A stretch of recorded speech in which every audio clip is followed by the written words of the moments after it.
എല്ലാ മശായിഖുമാരും അവരുടെ തരീഖത്തിൽ മുരീദുമാർക്ക് ദിക്ർ പറഞ്ഞു കൊടുക്കലുണ്ട്. എൻ്റെ തരീഖത്ത്, ഈ പറഞ്ഞ തരീഖത്ത്, വേറെയും തരീഖത്ത് ഉണ്ട് എങ്കിലും ഈ തരീഖത്തിൽ ഉള്ള ദിക്ർ എല്ലാവർക്കും ചെല്ലാൻ വളരെ എളുപ്പമാണ്. ഒന്ന് എൻ്റെ സംസാരം കേൾക്കുന്നവരപ്പം തന്നെ ഒന്ന് പറയാം. അസ്തഗ്ഫിറുല്ലാഹൽ അസീം, അസ്തഗ്ഫിറുല്ലാഹൽ അസീം, അസ്തഗ്ഫിറുല്ലാഹൽ അസീം. ഇതാണ് ഒന്ന് ഇസ്തിഗ്ഫാർ. അത് 100 പ്രാവശ്യം.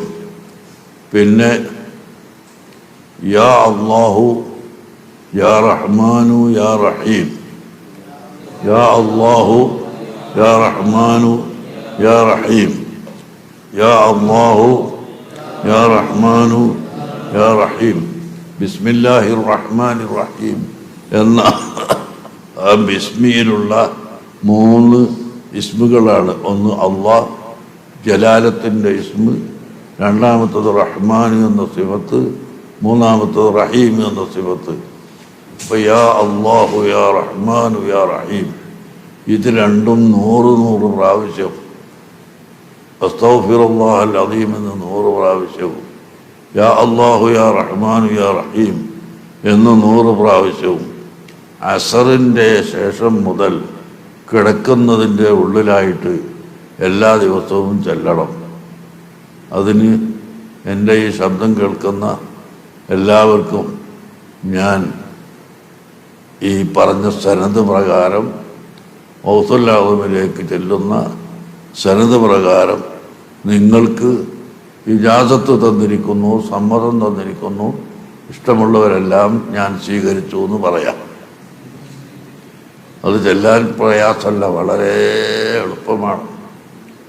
പിന്നെ രാത്രി വേറെ ഒരു തരീഖത്ത്, നഖ്ശബന്ദിയ തരീഖത്ത്, ബഹുമാനപ്പെട്ട ഷെയ്ഖ് അഹ്മദ് സർഹന്ദി റളിയല്ലാഹു അൻഹു, അത് സർഹിന്ദ് എന്ന് പറയുന്നത് ഇന്ത്യ രാജ്യത്തുള്ള സ്ഥലമാണ്, ഇന്ത്യൻ്റെ പുറത്തല്ല, പഞ്ചാബിലാണ് സർഹിന്ദ്. അവിടെയാണ് ഷെയ്ഖ് അഹ്മദ് സർഹിന്ദി എന്ന് പറയുന്ന തരീഖത്ത് നഖ്ശബന്ദിയയുടെ ഷെയ്ഖായ ഷെയ്ഖ് ബഹാഉദ്ദീൻ നഖ്ശബന്ദി റളിയല്ലാഹു അൻഹുവിൻ്റെ, അവർ ഉസ്ബെക്കിസ്ഥാനിലാണ്. ഷെയ്ഖ് ബഹാഉദ്ദീൻ നഖ്ശബന്ദി അവരുടെ ശിഷ്യനായ ഷെയ്ഖ് മുഹമ്മദ് ബാക്കില്ല റളിയല്ലാഹു അൻഹു, അവരെ ഖബർ ഡൽഹിയിലാണ്. അവരെ ഇന്ത്യയിലേക്ക് അയച്ചതായിരുന്നു.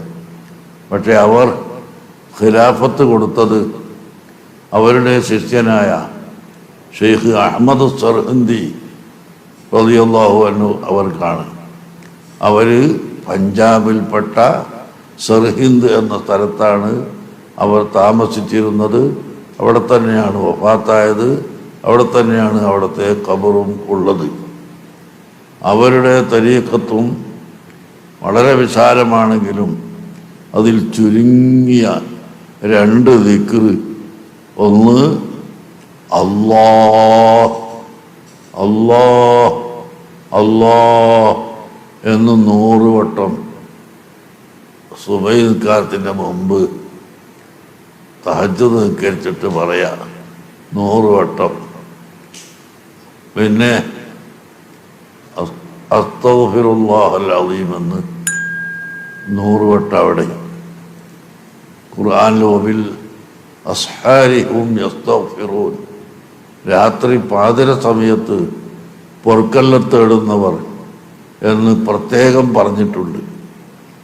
എല്ലാ സമയത്തും പൊറുക്കലിനെ തേടുന്നതിന് പുറമെ വബിൽ അസ്ഹാരി ഹും യസ്തഗ്ഫിറൂൻ, പാതിര സമയത്ത് പൊറുക്കലിനെ തേടുന്നവർ എന്ന് കാമിലായ മുഅ്മിനീങ്ങളെ സംബന്ധിച്ച് അള്ളാഹു ഖുർആനിൽ പറഞ്ഞിട്ടുണ്ട്.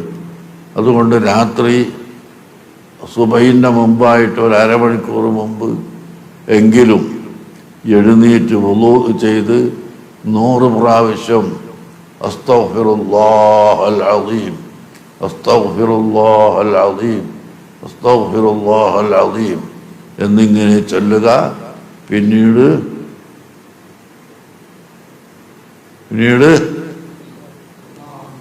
അല്ലാഹ് അല്ലാഹ് അല്ലാഹ് എന്നിങ്ങനെ ആരും അറിയാത്ത സമയമാണല്ലോ. അപ്പോൾ വേറൊരാൾ കേൾക്കാത്ത സമയമാണ്. അഥവാ കേട്ടാൽ ഭാര്യ കേൾക്കും, ഭാര്യകൾ ചെല്ലുന്നത് ഭർത്താവും കേൾക്കും, വേറെ ആരും കേൾക്കൂല.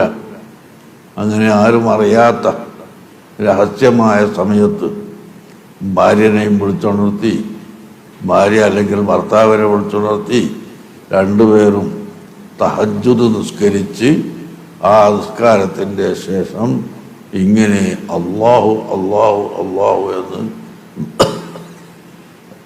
100 പ്രാവശ്യവും അസ്തഗ്ഫിറുല്ലാഹൽ അസീം എന്ന് 100 പ്രാവശ്യവും പാതിര സമയത്ത് ചൊല്ലിയാൽ അതും നമുക്ക് നമ്മുടെ ഈമാൻ കട്ടിയാവാനും ഈമാൻ ശക്തിയാവാനും ഈമാൻ ഒരിക്കലും നഷ്ടപ്പെട്ടു പോവാതെ നിലനിൽക്കാനും സാധിക്കും എന്ന് ഞാൻ നിങ്ങളെ ഓർമ്മപ്പെടുത്തുകയും അത് ചെല്ലാൻ വേണ്ടി സമ്മതം നൽകുകയും ചെയ്യുന്നു.